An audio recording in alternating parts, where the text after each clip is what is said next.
মানুষ সৃষ্টির ব্যাপারে, মানব সৃষ্টির ব্যাপারে নির্ভুল তথ্য যদি পেতে হয় তাহলে কার কাছে যাব? জোরে কোন?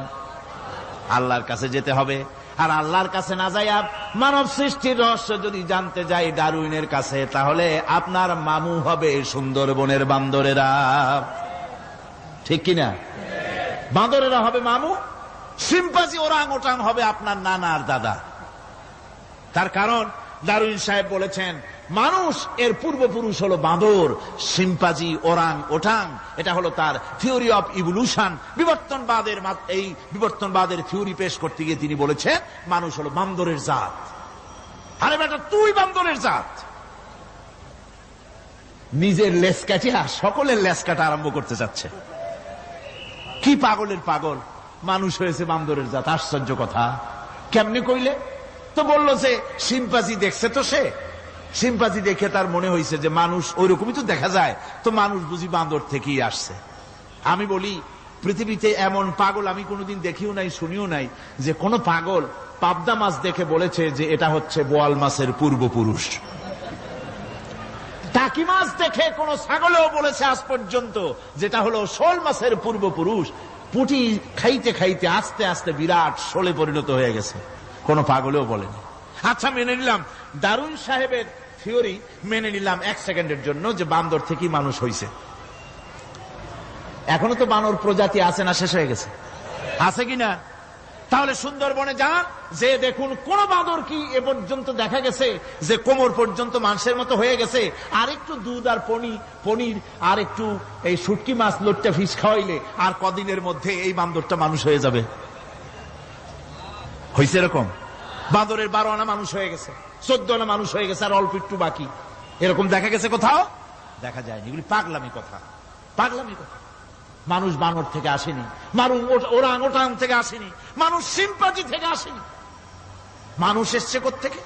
এটা জানতে হলে এ নির্মূল তথ্য জানার জন্য আসতে হবে কোরআনের কাছে। কার কাছে? আল্লাহ রাব্বুল আলামিন তার হাবিবের মুখ থেকে মানব সৃষ্টি রহস্য তিনি উদ্ঘাটন করে দিয়েছেন। তিনি বলেছেন, দুনিয়াবাসীকে শুনিয়েছেন, ফালয়ানজুরিল ইনসানু মিম্মা খুলিকা মিম্মা ইন দাফিকিন ইয়াখরুজু মিন বাইনিস সুলবি ওয়াত তারাইব। আল্লাহ পাক বলেন, মানুষ কি তার সৃষ্টি রহস্য দেখে না? কেমনে তাকে আমি সৃষ্টি করেছি? মায়ের বক্ষ পিঞ্জর থেকে, বাপের পৃষ্ঠ থেকে সবেগে নির্গত এক ফোঁটা নাপাক পানি দিয়ে আমি আল্লাহ মানুষকে সৃষ্টি করেছি। বান্দর থেকে নয়, ওরাংওটাং থেকে নয়, সিম্পাজি থেকে নয়। মানুষের অরিজিন মানুষ। আদম থেকে তোমরা জন্মগ্রহণ করেছো, আদম এসেছে মাটি থেকে, তোমরা এসেছো আদম থেকে। সুবহানাল্লাহ ওয়া বিহামদি। এটাই হলো মানব সৃষ্টির রহস্যের কথা আল্লাহ পাক বলে দিয়েছেন। অন্যত্র আল্লাহ বলেন, ইন্না খালাকনাকুম মিন তুরাবিন সুম্মা মিন নুতফাতিন সুম্মা মিন আলাকাতিন সুম্মা মিন মুদগাহ। নিষ্প্রাণ মাটি থেকে তোমার উৎপত্তি হয়েছে, আর এই নিষ্প্রাণ মাটি দিয়ে তোমাকে তৈরি করা হয়েছে।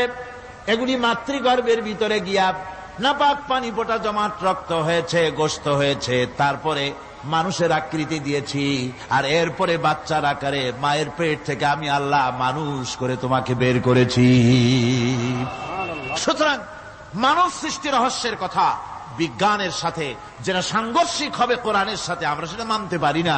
আমাদেরকে মানতে হবে মূল জ্ঞানের কেতাবটা। মূল জ্ঞানের কেতাব কোনটা? জোরে কন্ত কোনটা? কোরআন। এখানে সব কথা আল্লামাল কোরআন।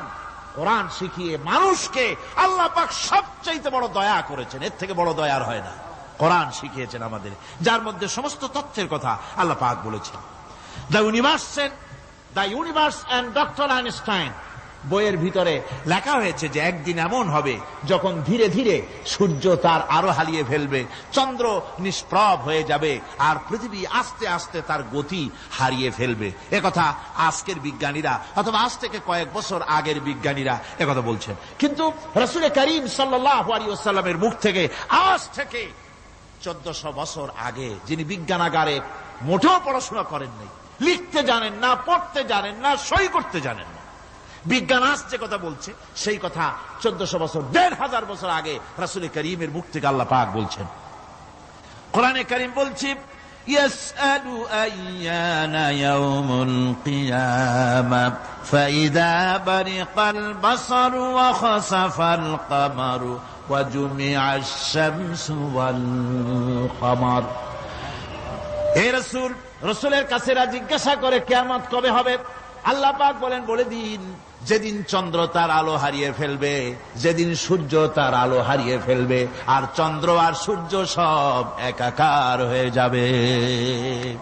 হাজারা বলছে চাঁদে আলো থাকবে না, সূর্য আগের থেকে তার উত্তাপ এবং আলো স্তমিত হতেছে এবং হতে হতে এমন এক পর্যায়ে আসবে যখন সূর্য আলো হারিয়ে ফেলবে।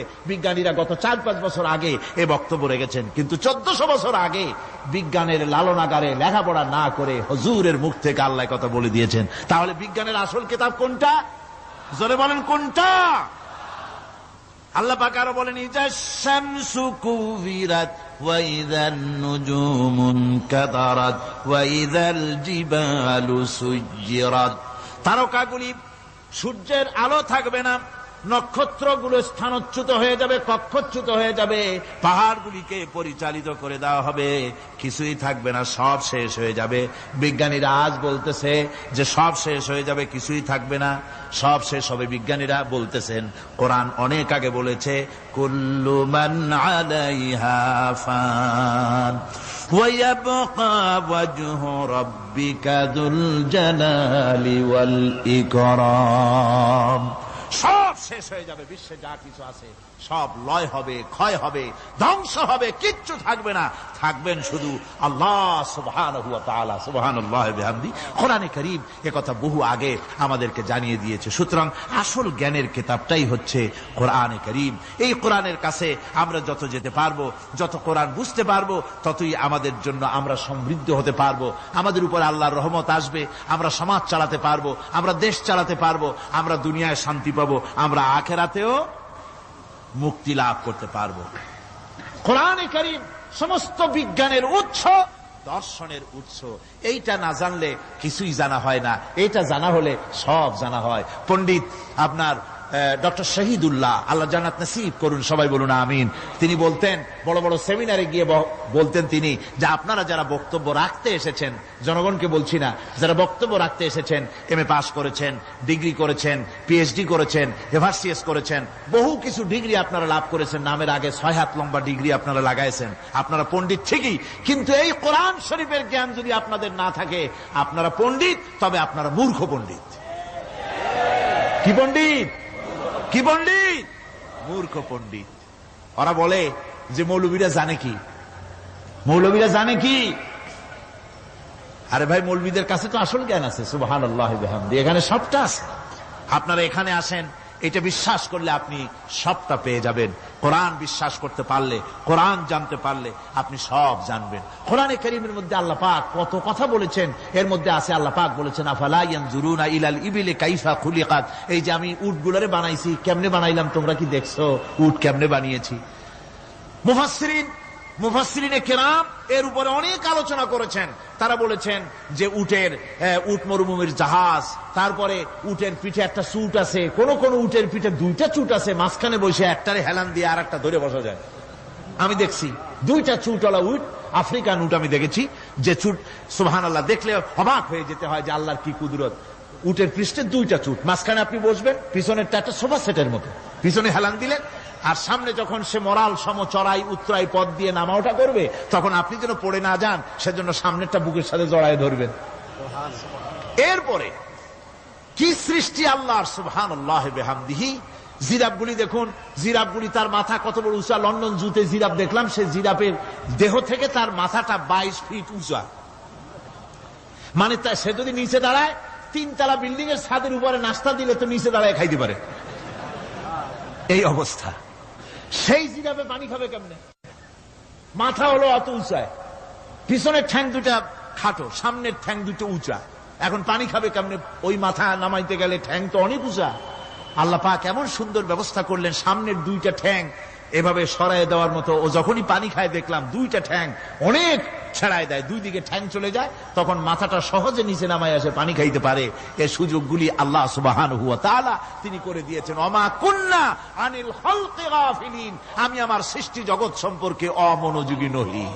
সুবহানাল্লাহ ওয়া বিহামদিহি। ভল্লুকগুলি কি বিরাট বিরাট একটা ভল্লুক, শ্বেত ভল্লুক দেখেছি, কৃষ্ণ ভল্লুক দেখেছি, হাঁটতেছে মনে হয় যেন পায়ের তলায় হাফসুল করা, ঠিক জুতা পায়ের তলাটা যেমন দেখা যায় ওই রকমের তলাটা, গায়ে একেবারে পশম। ওই বরফের দেশে থাকতো, সেটাতে শীত কষ্ট না পায় সেই জন্য আল্লাহ একটা কম্বল ওর গায়ে জড়াই দিয়েছে, অটোমেটিক কম্বল। সুবহানাল্লাহ ওয়া বিহামদিহি। তো উট, আল্লাহ বলছেন উট কেমনে বানাইছি দেখছো? আফালা ইয়ানজুরুনা ইলাল ইবিলি কাইফা খুলিকাত, উট বানালাম কেমনে দেখেছিস? মানুষ অবাক হলো, আল্লাহ এত কথা থুইয়া উটের কথা বলছেন, কারণ নানান রকম মানুষ বলল। শেষ পর্যন্ত প্রাণীতত্ত্ববিদরা তারা আবিষ্কার করলেন মূল কারণটি। অনেক কারণ আছে আল্লাহ পাকে কথা বলার। উট তো মরুভূমির জাহাজ, তারপরে উট মানুষের অনেক উপকারে আসে, একথা বলা হয়েছে। প্রাণীতত্ত্ববিদরা খুঁজে খুঁজে তারা দেখতে পেয়েছে যে উটকে জবাহ করে দেখা গেছে উট সমস্ত প্রাণী বাতাস থেকে অক্সিজেন যতটা গ্রহণ করে ততটা ছেড়ে যায়, একমাত্র প্রাণী উট যে যতটা অক্সিজেন গ্রহণ করে বাতাস থেকে সবটা ছাড়ে না, 2/3 ছেড়ে দেয়, 1/3 তার লাংসের পাশে রাখার জন্য আল্লাহ পাক একটা চেম্বার তৈরি করেছেন। ওই চেম্বারের ভিতরে 1/3 অক্সিজেন থেকে যায়, কারণ পানিও রেখে, তার পানি রাখার জন্য রিজার্ভ ট্যাঙ্কি আছে, একটা রিজার্ভ ট্যাঙ্কি আছে, অক্সিজেন রাখার একটা চেম্বার আছে। এগুলি কেন? এই জন্য যে মরুভূমির ভিতরে সাইমুম শিল্পী গোষ্ঠী না, কিন্তু ঝোড়ো হাওয়া, মরুভূমির ভিতরে ঝোড়ো হাওয়া, এই ঝোড়ো হাওয়া যখন আরম্ভ হয়ে যায় তখন মানুষ বাঁচতে পারে না, মানুষ টের পাইয়া সব বাড়িতে চলে যায়। মরুভূমিতে চড়ে বেড়ায় উট, সে যাবে কোথায়? ওর তো যাওয়ার জায়গা নাই। 7 দিন 8 দিন 1 সপ্তাহ 2 সপ্তাহ পর্যন্ত এই মরুভূমিতে ঝড় চলতে থাকে, বালুর ঝড়, কিচ্ছু দেখা যায় না। ওখানে দেখছিলেন বালুর পাহাড়, কালকে আজকে দেখবেন বালুর পাহাড় এখানে চলে আসছে। এইভাবে পাহাড় তৈরি হয়ে যায়, বালি উড়ায় নিয়ে যায় বাতাসে। এই বাতাসের ভিতরে বালু উঠতে থাকে সমানে, মানুষ প্রাণী কিছুই সেখানে শ্বাস করতে পারে না, বাঁচতে পারে না। উটের মতো প্রাণী যে মরুভূমিতে থাকে ও বাঁচবে কি করে? আল্লাহ সুবহানাহু ওয়া তাআলা ওর লাংসের পাশে অক্সিজেন রাখার চেম্বার করে পানির ট্যাঙ্কি তৈরি করে দিয়ে রেখে এমন কায়দা করেছেন, ও যখনই টের পায় যে ঝড় শুরু হবে, সাথে সাথে ঠ্যাং দিয়া মুখ দিয়া গর্ত করে বালুর ভিতরে মাথা ঢুকাইয়া 1 সপ্তাহ 2 সপ্তাহ থাকতে পারবে মাটির তলে, অক্সিজেনের অভাব হবে না। আফালা ইয়ানজুরুনা ইলাল ইবিলি কাইফা খুলিকাত, দেখো নাকি কিভাবে সৃষ্টি করেছি আমি এই সুন্দর উটকে, একবার দেখো, আর শুকরিয়া তোমার মাথা নত হবে। যত বড় কমিউনিস্ট হও, আল্লাহর জন্য সেজদা দিতে বাধ্য হবে যদি তোমার ঈমান এতটুকুনো থাকে।